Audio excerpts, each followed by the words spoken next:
And if you need some cheering up this morning, what better man to do that for us all than the former England manager, Sam Allardyce, who joins us live now. Very good morning to you, Sam. First of all, let's get your thoughts in the tournament overall, reaching a final. In the end, was that a success to get that far, or failure that England perhaps didn't live up to their potential? Which was it? Oh, it's a bonus getting to the final. I think that, actually achieving another final, like from Wembley, which is where we'd got for the first time since '66, and repeating that on foreign soil as well. So you have to look at that from a history point of view. As disappointed as we are this morning, that we have to see that as an outstanding success. There's no Germany there, there's no France, no Portugal there that were all fancied in this tournament, of course, and we managed to reach the final against what was the best team in the competition in the end, and it was proven by the performance that they gave last night. Yeah, Spain, undoubtedly, the results would show it. The eye would tell it as well that Spain were the better team. But actually, if you break it down player by player, did they have the better players, or was it that collection of players, the group, the team, that was simply better than England? I think on the night, both. I think we'd struggled to produce the form we expected or have seen from England in the last World Cup and in the last Euros. But there was many different factors for that. There's injuries and new players coming into the squad who had little international experience. But I have to say, the young ones, I think have gained a huge amount from that, like Palmer and Mainu and Gay and Gordon.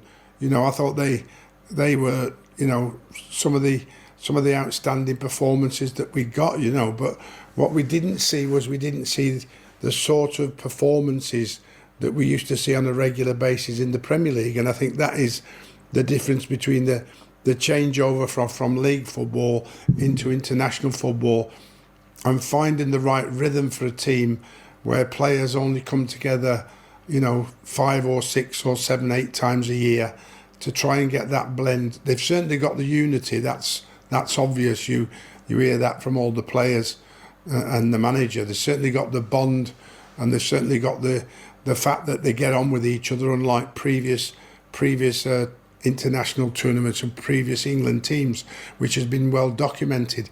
But at the end of the day, is it too nice? And that's what maybe one of the problems. Will they dig each other out? Will they get each other motivated on the pitch? And this is probably one of the things that you need to think about when you get at the international level or playing at that ultimate level, which is in a final. You can't always be nice. You've got to be ruthless, and maybe that might be missing a little bit from the England side. Yeah, was that typified? There was a Carvajal challenge on Saka quite early on in that first half. You looked at the England team in days of yore, maybe an Ince or an Adams or one of those types of players would have just laid one on Carvajal a little later on and said, don't mess with Saka or you're going to be in trouble. There was no player like that, was there? No, not really. I mean, I think that, that's a part of the game that's talked about very little today, about how important it is in terms of defending your team and standing up for your team if somebody's trying to mess with you, you know what I mean? We all talk about the best teams. They can mix it any way you wanted to mix it. Maybe a little bit more devilment in the side might have helped a little bit more. But, I mean, in the end, overall, the performances weren't as fluid as we've seen in the past, and I think that was one of the worrying parts going into the final. We have to admire the fact and the resilience of the team to get there, because we were close to getting knocked out on a couple of occasions, but also came back with a vengeance, and of course that allowed us to get to the final. Yeah, we're just watching the England team departing their Berlin hotel. England, it is coming home. but not in the way perhaps England fans would have wanted, because the team are coming home just without the trophy. I wonder, Sam, looking at that bus leaving there, how many of these England players that Gareth Southgate has relied on in the past will be still part of that squad in 2 years' time, hopefully, if England qualify, to go to that World Cup in North America? Well, when you think about how many players are missing from the last squad, it is quite remarkable. I mean, I know there's a few injuries there that would have been included, and obviously a few that were left out. So, you know, there's probably big changes in that squad at around, I don't know, 40% or more since the last final they played in. So it's ever evolving football, of course. And I personally think that England do exceptionally well for the talent pool that they've got, because it's so restricted in the Premier League because of our foreign imports. Then our young players get sometimes little or no chance to develop to the actual level. So I think our player pool is small, and I think we do remarkably well for the talent we've got and how much talent we've got when we're restricted so much on development of our own players in the Premier League. Now, I can't knock the Premier League because it's the best in the world. It creates the most revenue in the world. It's the biggest sporting, I think, industry in the world. So we're not going to change that, but we've got to try and do more in terms of developing more young players and introducing even better young players to the ones that we're developing now.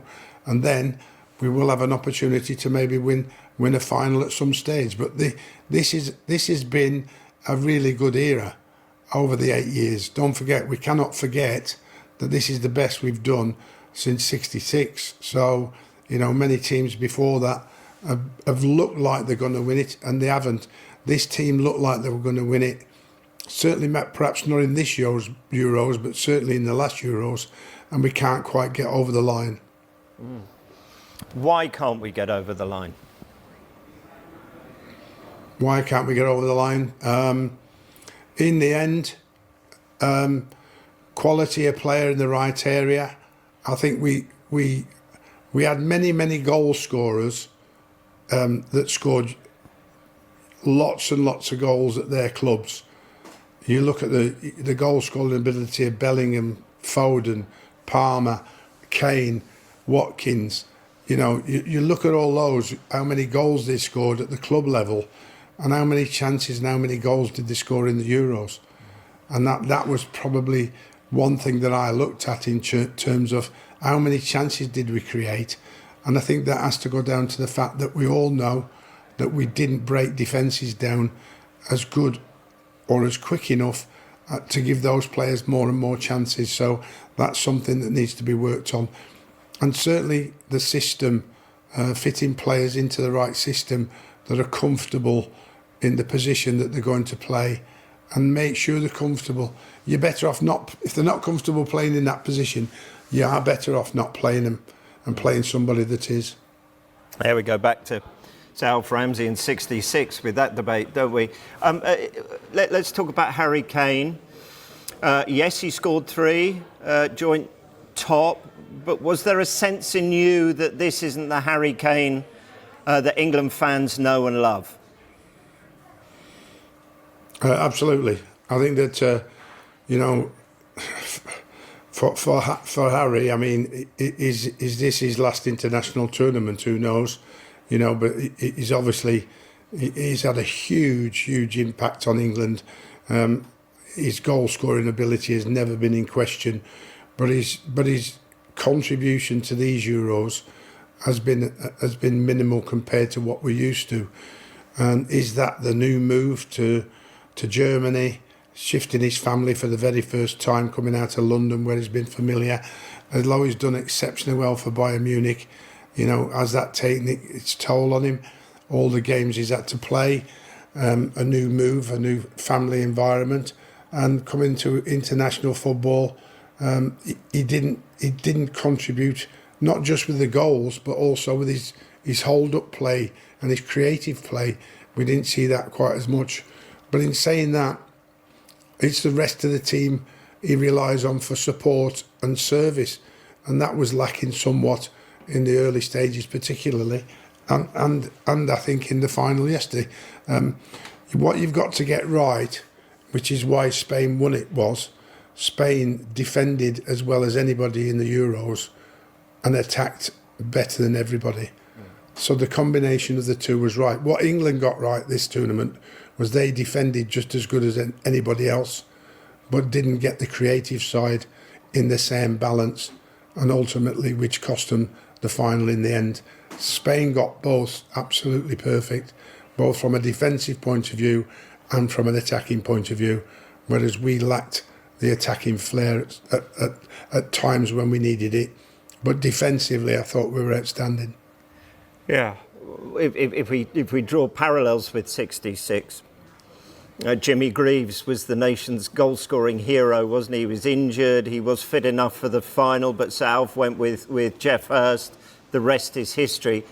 If there was an injury with Kane and he wasn't fit enough to have the impact that you want, as a manager, would you have been tempted to have left him out of the starting lineup, or his name alone is enough to make sure that he is one of the starting 11? I'd have left him there because if we were in the ascendancy, we would have not needed to rely on Harry outside the box as much as we needed to, and if we'd have provided chances in the box, he would have put them away. So that's probably why we're talking about it. It's probably been not a great tournament for him. But there is a time when the manager has to tell a player, whether it's at club level or at international level, that your time might be up. And that's one of the hardest jobs you have to face as a manager. I'm not sure whether Harry's or the manager's thinking that at this moment in time, but that will be down to Harry in a discussion with the manager. But it certainly looks like it might need that bit of a discussion, you know. But, you know, we haven't seen Grealish and we haven't seen, you know, Rashford, who not in this squad, who are a lot younger than Harry. So, you know, our time comes when we can't quite do what we used to do before. The hard thing is we never want to accept that. Somebody needs to tell us and somebody needs to make the decision for us. Is the same true for Gareth Southgate? Because what he's achieved with England has been hugely impressive. How difficult is it to manage England? And will that eventually, inevitably take its toll? Is that what he's weighing up as we speak? Would you like to see him stay on? 8 years is a huge amount of time with the pressures that you face at international level. And that's not just from me, that's from all the other older England managers I've spoke to over the years about, you know, how great it is to be in that position, but how stressful it is when you are in that position. It's like, you know, it's something that you love, but also something, you know, will take its toll. So I think, looking back, I think he's the third longest surfing manager in England. But we have to go back to Sir Alf Ramsey, who's managed the England team longer, and even farther back than that to Walter Winterbottom. So, you know, it has been a huge... What my problem is this. As I talked about the young pool of players being restricted, the young English managers are very restricted in this country. So if we are going to allow, or if Gareth wants to step down, who are we going to get? Surely not a foreigner. I couldn't stand having a foreign coach back in the England side again. But the small pool of English managers to choose from is getting smaller and smaller each year.